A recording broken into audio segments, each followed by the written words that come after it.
श्री गणेशाय नमः। जय माँ लक्ष्मी विष्णु भगवान की जय। जय माँ पार्वती भोलेनाथ की जय। जय माँ दधिमती, जय माँ कामाख्या।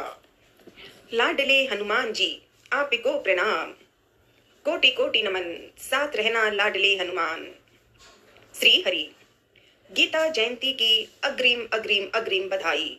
हर सांस सांस में गीता जयंती की जो कथाएं हैं उसे एक पल पढ़ें और जीवन में विश्वास आ जाता है कि क्यों, क्या, कैसे करना होगा।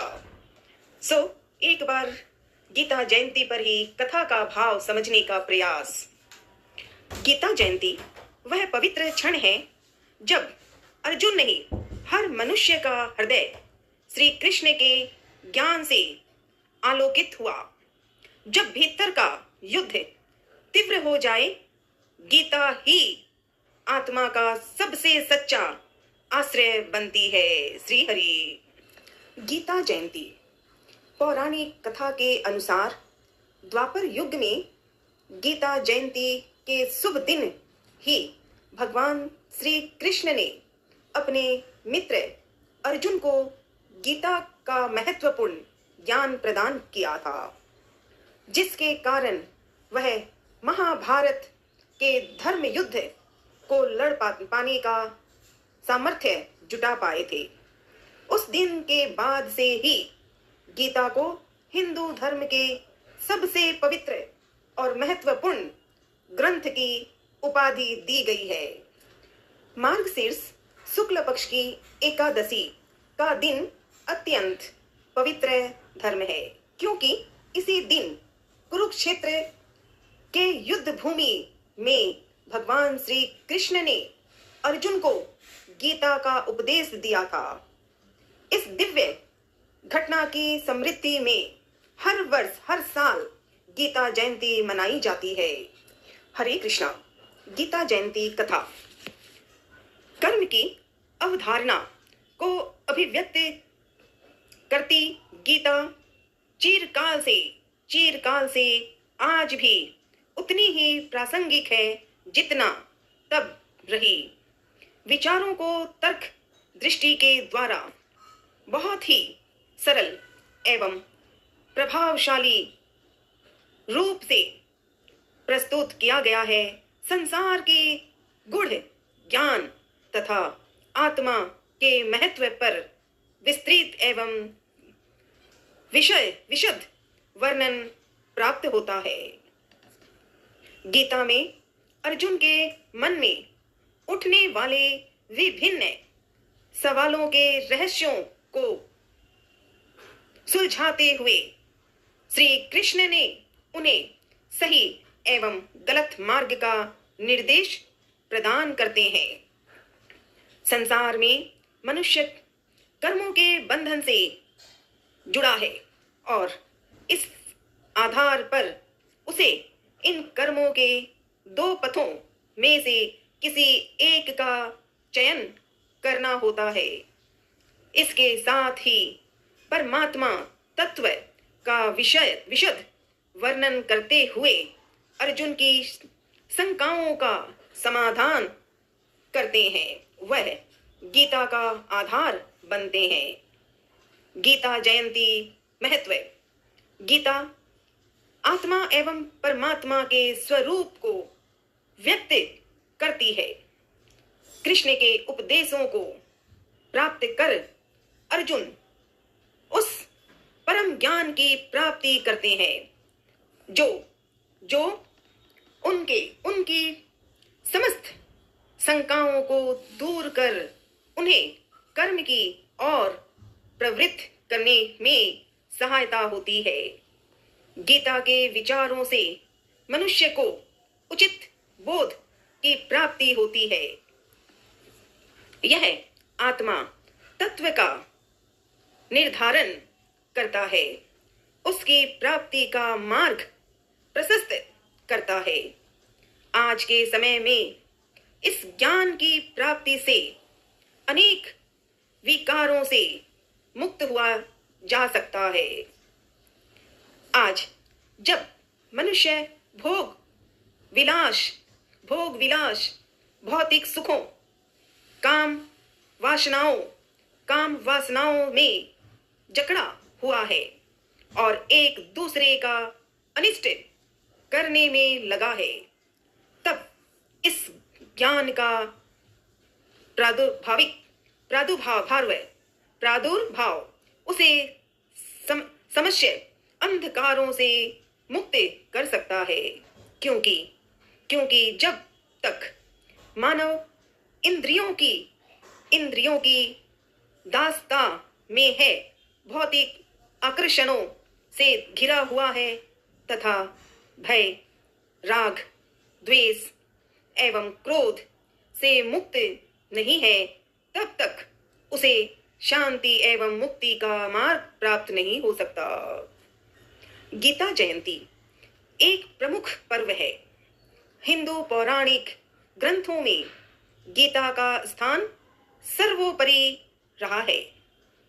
गीता ग्रंथ का प्रादुर्भाव मार्गशीर्ष मास में शुक्ल पक्ष की एकादशी को कुरुक्षेत्र में हुआ था। महाभारत समय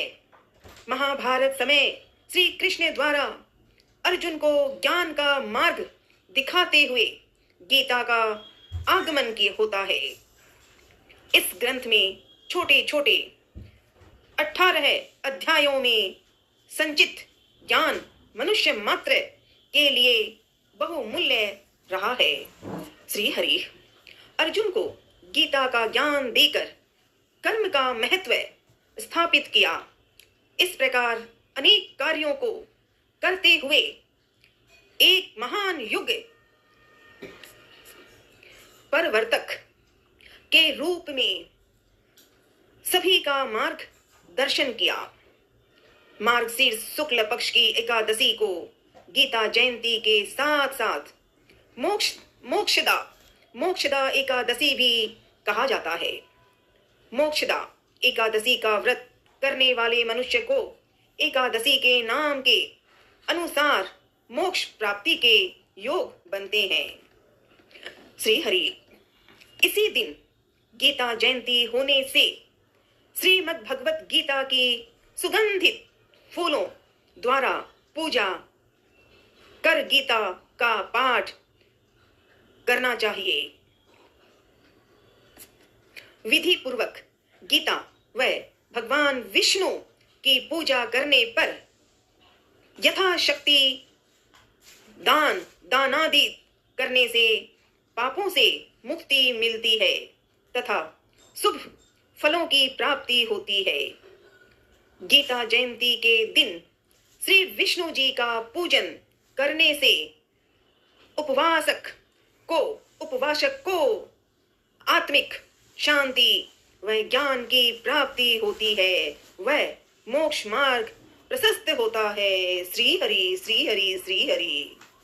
गीता जयंती मार्गशीर्ष शुक्ल पक्ष की एकादशी का महत्वपूर्ण दिन है, पवित्र माना जाता है। सच्चे मन से याद कर लें तो सच्ची कथाएं कृष्ण ने समझा रखी हैं।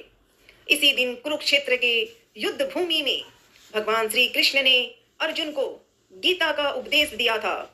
क्या सही है और क्या गलत है, क्या करना चाहिए और कहाँ गलत का विरोध करना ही चाहिए, कृष्णा ने विस्तार से बताया।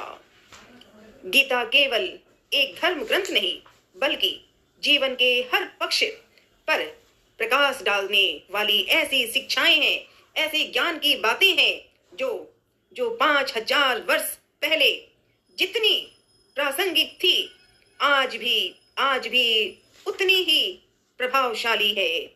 इसीलिए इसकी जयंती मनाने का उद्देश्य केवल पूजा करना नहीं बल्कि गीता के संदेशों को जीवन में उतारना है, समझना है। जीवन को कैसे निभाना चाहिए वो सीखना ही गीता जयंती की बधाई हो जाती है, सच होना चाहिए। इस बार गीता जयंती का पर्व 1 दिसंबर 2025 सोमवार को मनाया जाएगा और मन के विश्वास से गीता की जो कथाएं अभी इसमें 2-4 शब्द सीखे वो हमें सिखा दे, जो धर्म और अधर्म को अर्थ समझाया जाए और धर्म निभाया जाए, अधर्म का विरोध हो, वही गीता का कथाएं का भाव है। श्री कृष्ण ने जैसे जैसे अर्जुन को बताया उसके बाद ही कुरुक्षेत्र में जीते थे पांडव कब? जब गीता का संदेश कृष्ण ने अर्जुन को सुनाया और महाभारत की कथाओं में किस प्रकार उचित और अनुचित की कथा हो, उसी कुरुक्षेत्र में ही जो गलत है उसका विरोध होता है।